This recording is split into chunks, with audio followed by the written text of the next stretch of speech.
How might the Chinese invasion of Taiwan go? Could China do it if Taiwan gets no help from other countries? Politically, that's perhaps unrealistic, but this video features no allies to keep it simple. Those interested in China versus US military clash can check out one of our previous videos. Due to the huge disbalance in economy and power, China might simply force Taiwan to surrender if given enough years to do it, so we impose a 1-year limit for this Chinese operation.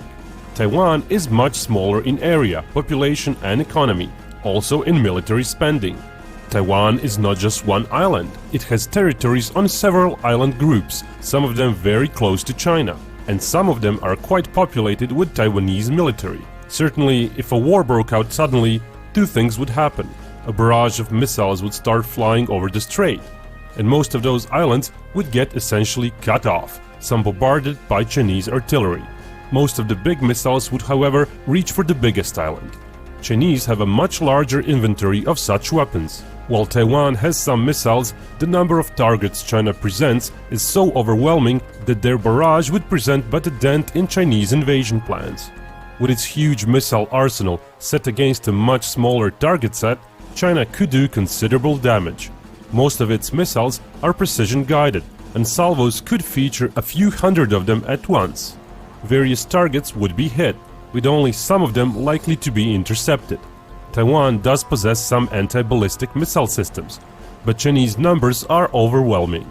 Patriot anti-ballistic missile interception is done at fairly short ranges, meaning most of Taiwan would lack coverage, while the new Skybow 3 system lacks numbers.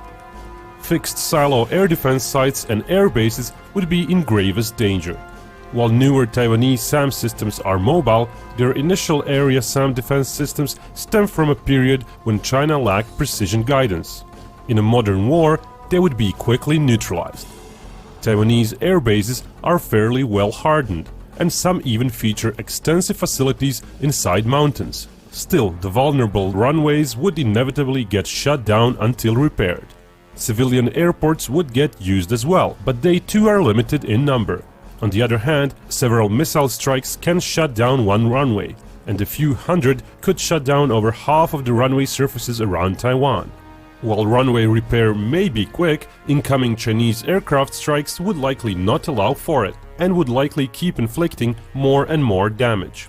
China would need some time to get most of its forces into position. Only some air bases would be in range. Over the course of weeks and months, most to all of the Chinese Air Force could be positioned to operate over Taiwan, through more units operating per airbase and through use of civilian airports. Initially, Chinese losses would be quite steep. While a minor part of its air fleet would have to fly just 200 miles to reach Taiwan, most of them would require long missions and short dwell time over Taiwan, reducing effectiveness. Chinese in-air refueling fleet could add some planes to the mentioned count, but it's an area China is lacking in. What China doesn't lack is other special mission planes, like airborne radar and signal-gathering planes. With constant barrage on Taiwanese air bases and large radar installations, Taiwan is likely to be lacking in situational awareness. China would dictate the pace of the battle. With fairly small contingents of soldiers being basically surrounded, Taiwanese islands close to China would be the first to get invaded. Chinese active ground troops, all tallied, show a force 7 times larger than Taiwanese.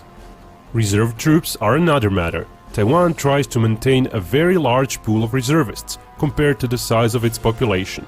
Its training is lacking compared to Chinese reservists though. But the biggest problem for Chinese is the fact they could bring only a portion of their numbers across the strait. The more time they spend preparing to bring more troops, the more time Taiwan would have to mobilize most of its reserves. Usually a month or two is needed to get the reservist to some near decent level of capability. Ideally, a mobilized civilian with no prior experience may take half a year to get trained. It is likely Taiwan would expedite that process as much as possible, faced with a grave threat, and sacrifice the training of its mobilized troops when needed. China would need to control the seas to attempt an invasion. While control from the air would help, its navy would need to be present throughout the strait, with Taiwanese navy neutralized first. Looking at the disparity in two navies, that would be possible for China. but it would still take weeks to assemble the navy, then weeks more to actually pin down any remaining Taiwanese attack boats. Chinese submarine edge would pretty much negate any Taiwanese excursions away from their shores. The difference in capital ships, while not as great, is still substantial. While both sides have many coastal missile craft, China would likely not use most of theirs over the strait. Purpose of such boats is to stick to the shores, so Taiwanese boats would occasionally perform hit-and-run raids. In addition to securing the seas, the two navies' biggest contribution would be monitoring the skies as well.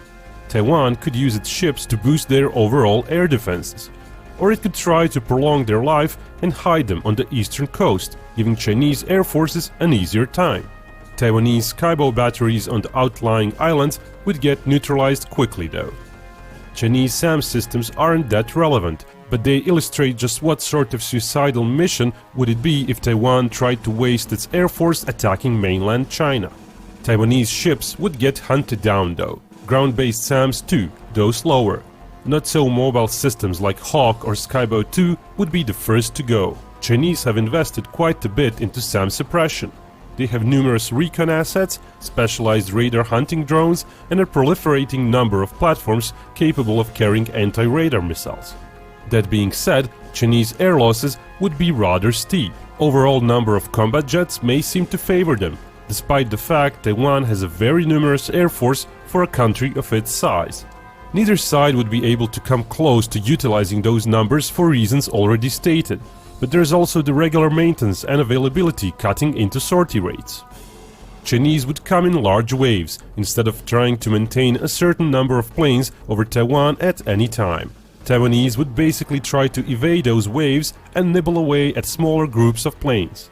Taiwanese would steadily lose planes on the ground, but when it comes to losses in the air, they would pick the fights they can win. Alongside their SAM network, they would initially enjoy a favorable kill ratio.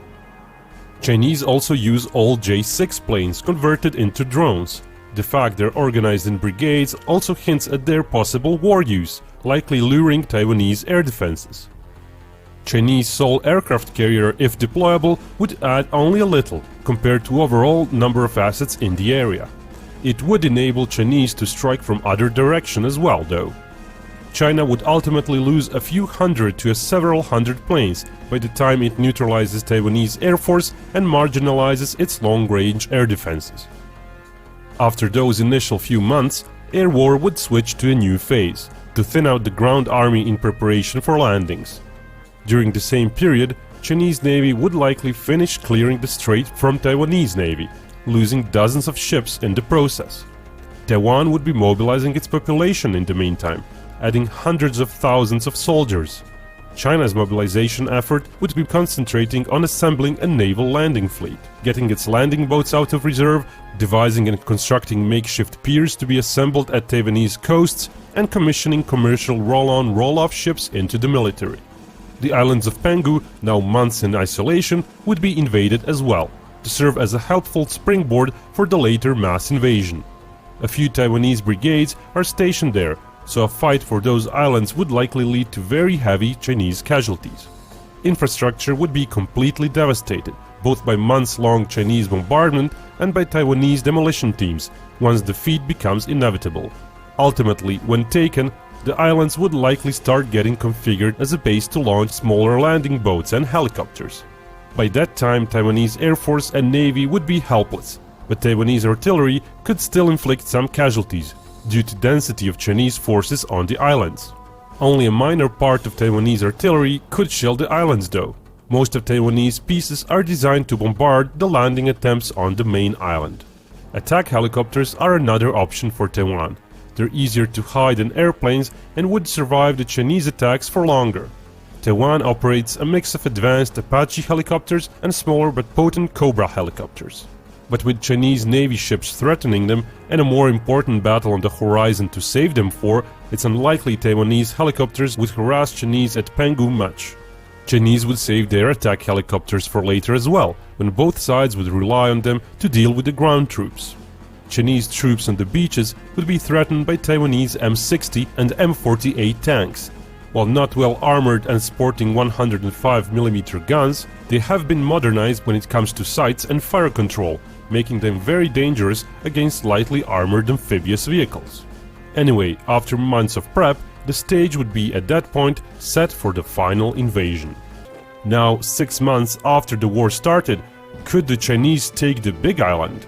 Actually, invading it requires immense planning and gathering of numerous assets. The Gulf War and Normandy landing buildups are given for comparison.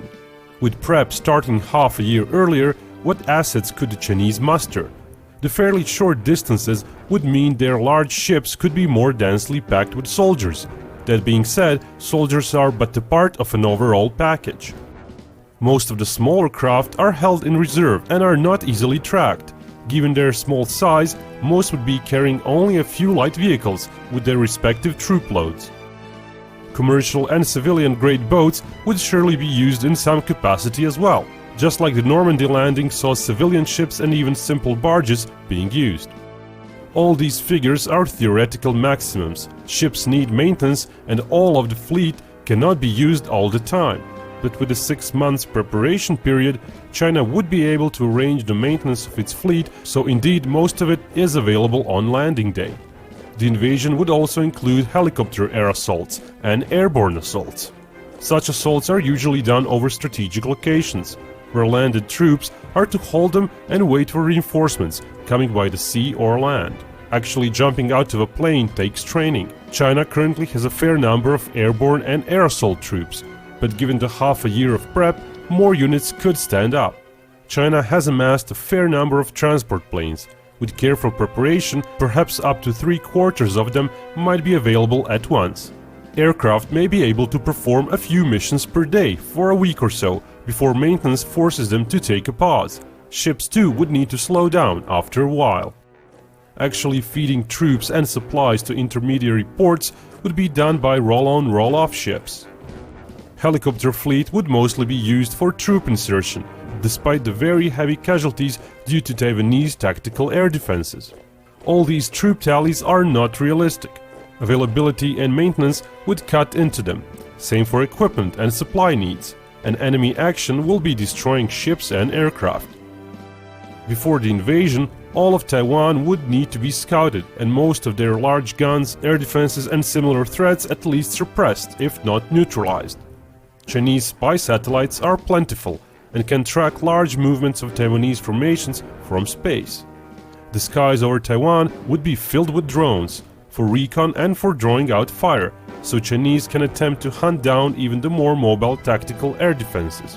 Taiwan possesses quite a few of such systems, and Chinese would need to control the skies. No invasion could commence before most of the big systems are neutralized. But Chinese strike jets aren't that plentiful. Most of their fleet isn't multi-role, and the types that are still don't enjoy a large inventory of precision weapons. Plus, some of those planes would have been lost in prior fighter missions. Precision bombing may force medium altitudes onto Chinese planes, endangering them. Low-altitude dumb bomb delivery would also be common. Chinese would be helped by attack helicopters as well, though those might be held back until actual landings.